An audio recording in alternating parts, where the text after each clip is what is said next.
Hello दोस्तों, हाय। कैसे आप लोग? आशा करता हूँ कि आप लोग बहुत अच्छे होंगे।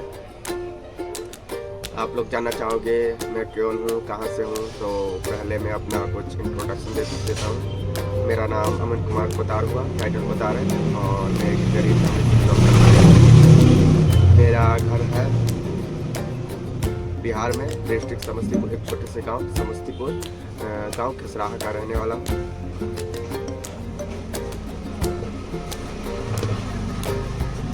बचपन से मेरा लाइफ, मेरी ज़िंदगी वहीं व्यतीत हुआ है।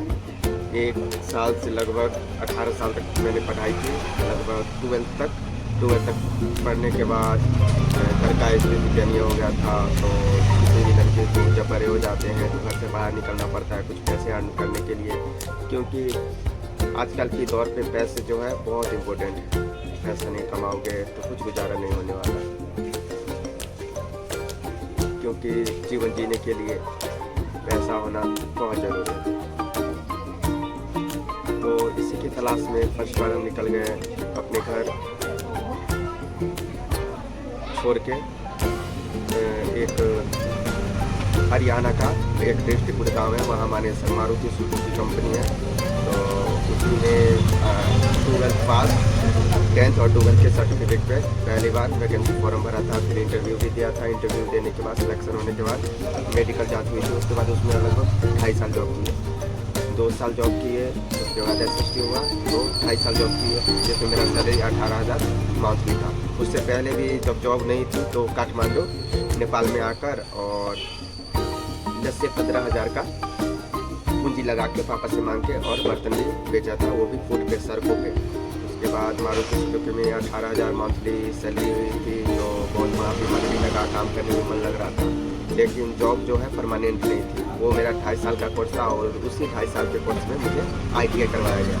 लेकिन वो ITI का उतना वैल्यू नहीं है, फिर भी ज़्यादा पैसे की ज़रूरत थी।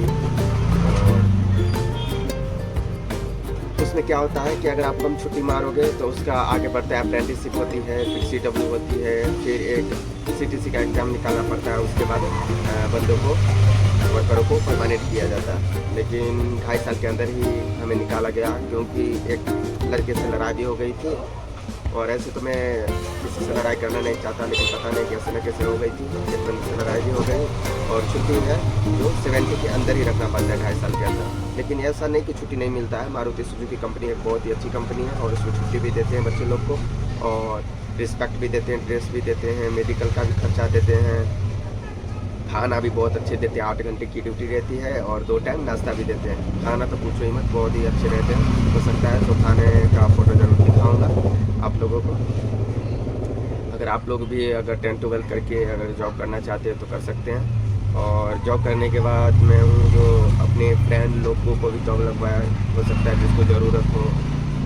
उसके बाद मेरा तो नहीं हो पाया आगे, क्योंकि छुट्टी जो है बहुत मार दी थी, क्योंकि बीच बीच में कोई भी छठ त्यौहार आ जाते हैं तो उसमें भी छुट्टी हो गई। और मेरा सिस्टर का शादी था, उसमें हो गई। एक और सिस्टर का शादी था, उसमें हो गई। और साथ में हम गांव में ग्रेजुएशन भी किया करते थे। तो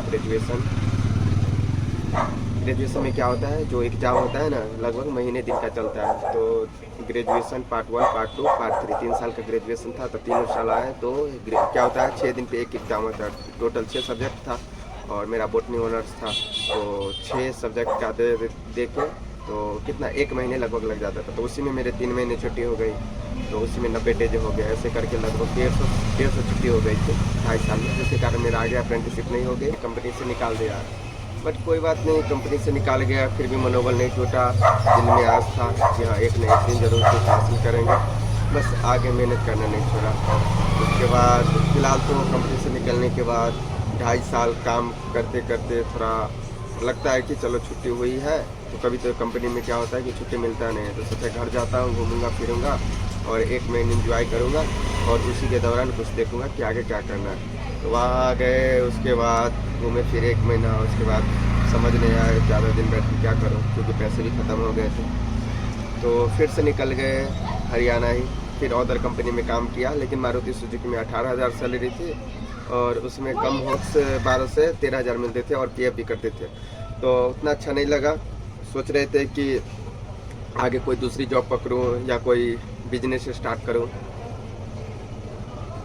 बट उसी दौरान दिल्ली में कुछ करने को सोच ही रहे थे तो पापा का एक्सीडेंट हो गया गांव में। ऐसे पापा रहते हैं काठमांडू, अपना दुकान है बर्तन का। अभी जिस दुकान में बैठ के मैं ये वीडियो शूट कर रहा हूँ वो पापा का ही दुकान है। तो पापा गांव में स्कूटी चलाते समय उनका एक्सीडेंट हो गया, जिसके कारण पैर में जख्मी हो गया, मतलब पैर का हड्डी टूट गया, जिसके कारण स्टील भी लगा है और अप्रॉक्स 2 से 2.5 लाख रुपया भी लग गए हैं। और पापा को डॉक्टर 3 से 4 महीना बोले अभी रेस्ट करने के लिए। तो पापा को मम्मी ख्याल रख रही थी और यहाँ पे मेरे भाई और बहन अकेले थे तो इसीलिए दुकान भी बंद था। तो यही सोच के मुझे आना पड़ा।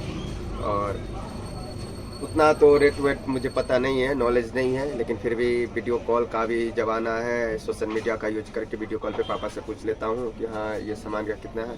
तो थोड़ा बहुत दुकान चला लेता हूँ। ऐसे दुकान में बहुत मज़ा आता है। यही मेरा दुकान है। आप लोग बताइए दुकान चलाऊं या कुछ आगे सोचूं, कुछ समझ में नहीं आ रहा है।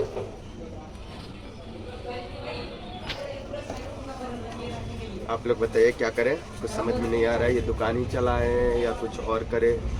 प्लीज़ आप लोगों से निवेदन है कि कोई एडवाइस दीजिए।